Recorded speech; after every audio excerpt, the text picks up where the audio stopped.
Desde janeiro, agricultores europeus promovem manifestações em 11 países contra as políticas ambientais no continente. Os protestos iniciaram na Holanda, que decidiu reduzir o rebanho bovino, alegando a necessidade de diminuição da produção de dióxido de carbono.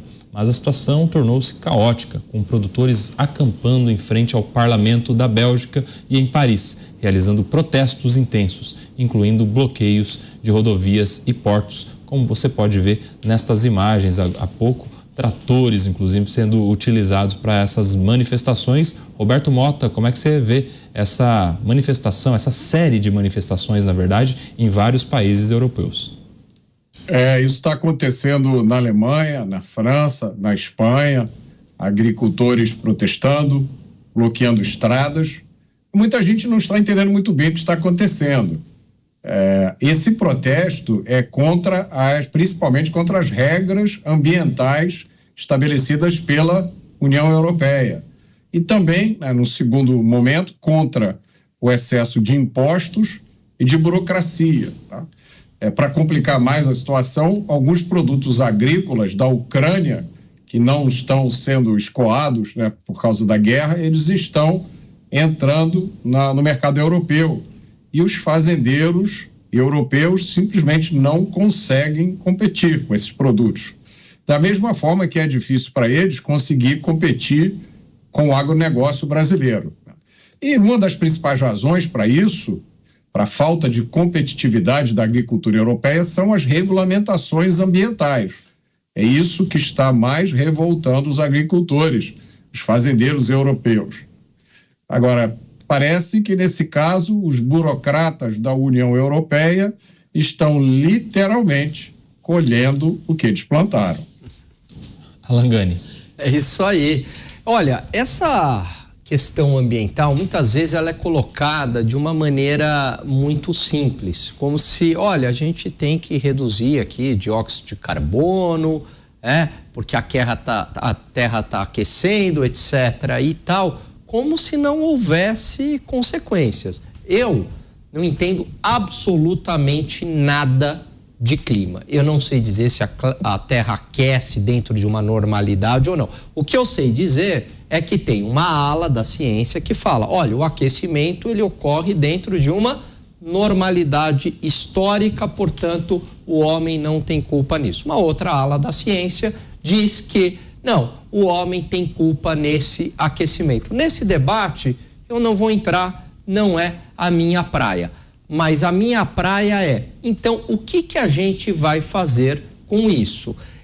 Portanto, regular, se a gente assumir como verdade que o homem tem culpa no aquecimento, a gente não sabe, mas se a gente assumir isso como verdade, portanto, regular tem implicações econômicas.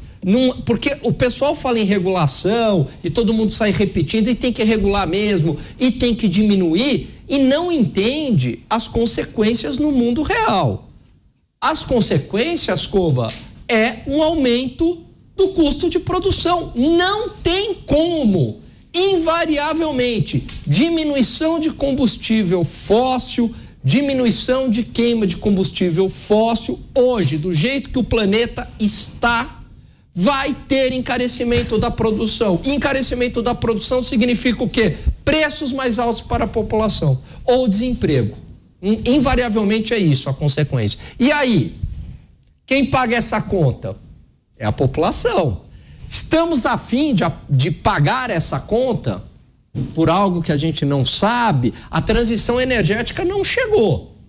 E aí, a gente está afim ou não? Porque assim, do jeito que é colocado, é tão romantizada essa questão que ninguém fala do outro lado, que é a redução de combustível fóssil traz impactos econômicos. Ou é inflação, ou é desemprego, porque encarece o processo produtivo.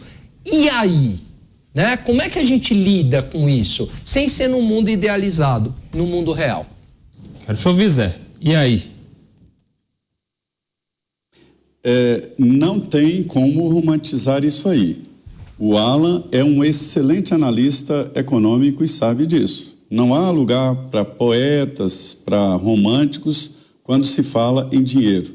Meu pai dizia, Alan, que se cachorro conhecesse o dinheiro, seu Valim dizia, se cachorro conhecesse dinheiro, não seria o melhor amigo do homem. Ele iria cobrar, e cobrar muito caro pela guarda e tudo mais. Então, quando, como diz o Paulinho Viola, nessa área aí, irmão desconhece irmão. Então, é uma estratégia dos agricultores que são fortes na Europa contra a disputa internacional. Eu dizia sempre aqui, Sarkozy, o presidente francês, ele quando critica o Brasil, quando ele diz que no Brasil se desmata a floresta amazônica para criar boi e plantar soja, quando ele diz que a floresta amazônica está queimando, que os elefantes e as girafas estão morrendo, ele faz isso aí, não é porque ele ama a natureza, não. Ele faz em defesa da agricultura, que é a base eleitoral dele. E esse setor agrícola na França e na Europa é muito forte. E faz mesmo isso aí. Por muito menos jogam estrumes na Champs-Élysées, que é aquela avenida lá onde tem o Arco de Triunfo, lá em Paris. Então, é muito organizada. E entre as pautas aí desse tratoraço na Europa, é contra o Brasil, sim, também, né? E contra a inclusão do Mercosul no mercado comum europeu, que é o nosso terceiro mercado. O maior mercado brasileiro é a China. O segundo é Estados Unidos brigando com a Europa inteira, né? Não com países, mas somando todas as exportações para a Europa. Então, o nome disso aí é disputa, sim, de mercado e disputa, sim, de dinheiro. Se o produto brasileiro entrar em igualdade de condições na Europa, quebra todo mundo. E mais, eu perguntei para vários especialistas, inclusive da CNA. A CNA tem um corpo técnico maravilhoso, muito bem, que faz estudos e tal, sobre a condição do Brasil de exportar commodities, de exportar soja, de exportar carne in natura. Isso é inadmissível. O Brasil tinha que industrializar. Em vez de exportar a soja, exportar produtos à base de soja, né? Em vez de exportar a carne in natura, a carne elaborada, né? Mas aí, meu amigo, a história é a seguinte: se o Brasil elaborar, todos os mercados fecham para ele. Então não é uma coisa assim, uma ideia, é porque não faz porque não tem como fazê-lo. Senão haveria. Então, a história é din-din, é dinheiro, é mercado, e os agricultores franceses estão com a razão de defender o mercado deles. Nós é que temos alguns, como diz lá em Medina, minha cidade do interior, torcendo para o time de fora e fazendo discurso que agrada aos franceses, né? Nós temos que defender o nosso produto, defender o nosso time. Ô Mota, e o presidente do maior sindicato agrícola da França promete intensificar ainda mais os protestos se o governo não atender às demandas dos produtores. O negócio pode piorar por lá. A Europa não está numa situação fácil. São várias forças convergindo. A Europa ainda sente os efeitos da pandemia no aumento do custo de vida. A guerra da Ucrânia ali do lado, a qualquer momento, pode sair de controle. A Europa, assim como os Estados Unidos, enfrenta problema grave de imigração descontrolada. E agora mais é um dilema que esses países vão ter que resolver. Se eles aceitam naturalmente que o setor agrícola europeu deixou de ser competitivo, e a coisa mais inteligente do ponto de vista global é a Europa focar em produzir outras coisas e importar os alimentos de países que são mais competitivos, como o Brasil, ou se eles vão se dobrar à pressão política para manter um setor que já não é mais tão competitivo assim, né? E isso envolveria mudar a legislação ambiental, que é um item central da pauta de todos esses governos europeus. O que é importante as pessoas entenderem é que esse protesto dos agricultores é contra as regulamentações da União Europeia. Tem muita gente aqui no Brasil dando interpretações políticas equivocadas em relação a esses protestos. Eles não são nada mais do que uma tentativa dos agricultores da Europa de conseguirem apoio do governo, subsídio, e uma melhor legislação. O Gani, o Mota trouxe aí um tema importante, esse acordo que não sai, que é do Mercosul com a União Europeia, muita resistência por lá, principalmente da França, né? Em relação a isso, e isso envolve um certo protecionismo. Uma dessas demandas que disse o presidente do maior sindicato, que quer que seja atendida pelos governos de lá, é justamente essa, a de não prosseguimento nas tratativas desse acordo.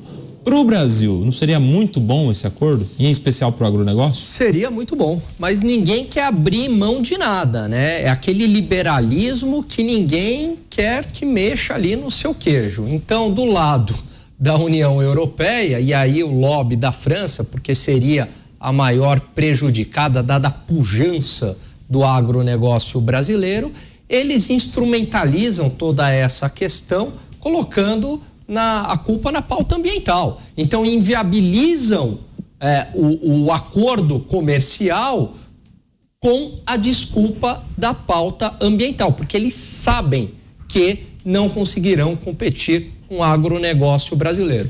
Do nosso lado, por exemplo, a gente não quer abrir mão das compras governamentais. Então, compra do governo brasileiro, vai lá comprar um equipamento, por exemplo, num acordo de livre comércio, o Brasil poderia comprar, né, de países da União Europeia. Não, aí tem que ter uma exclusividade, comprar ou do Brasil ou de países do Mercosul. Então, ninguém quer abrir mão de nada. Só que um acordo de livre comércio, ele só funciona a partir do momento, pelo menos é assim que a teoria diz e que há algum grau em evidência empírica na experiência internacional, quando nós aqui nos especializamos naquilo que a gente é bom, né? Então a gente se especializa naquilo que a gente é mais produtivo, no agronegócio, e sei lá, e a França vai se especializar em perfume, por exemplo, né? Cada um se especializando naquilo que é bom. E é claro que o setor de perfume aqui no Brasil vai sofrer,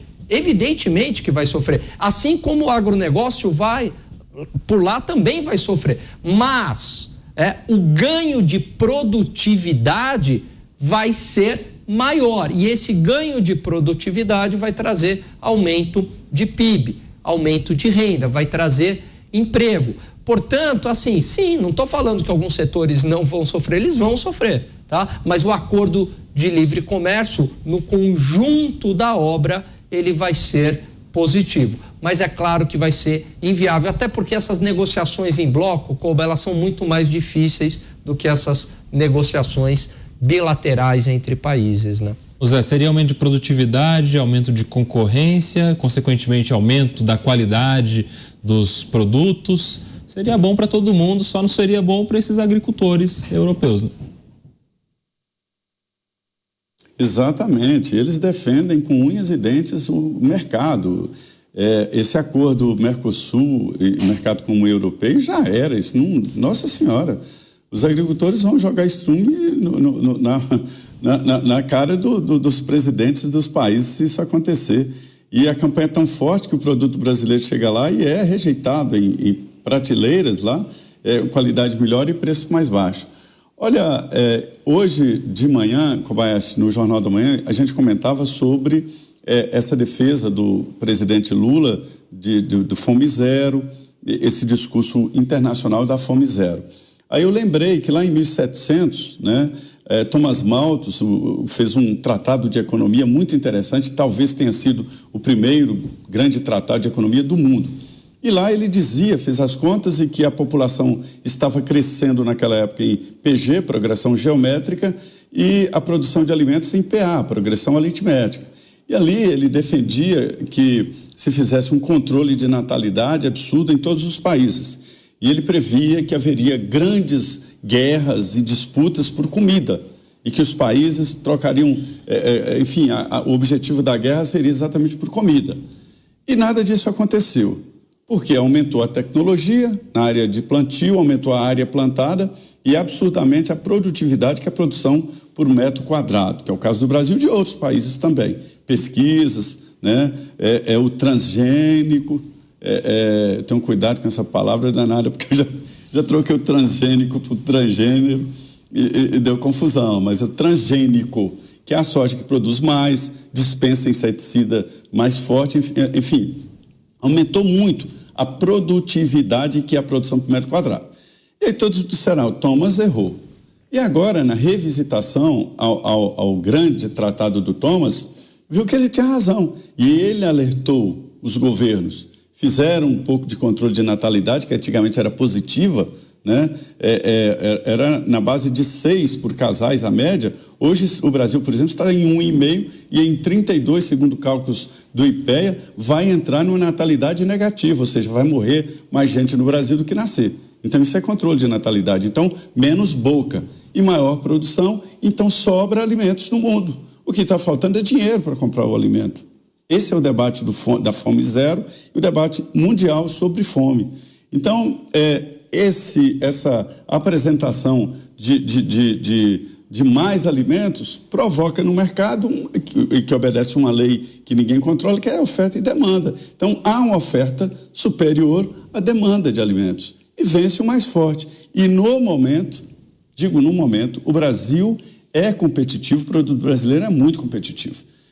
Há um medo aqui que eu já vi com vários especialistas, inclusive da CNA, de que a China está comprando a África.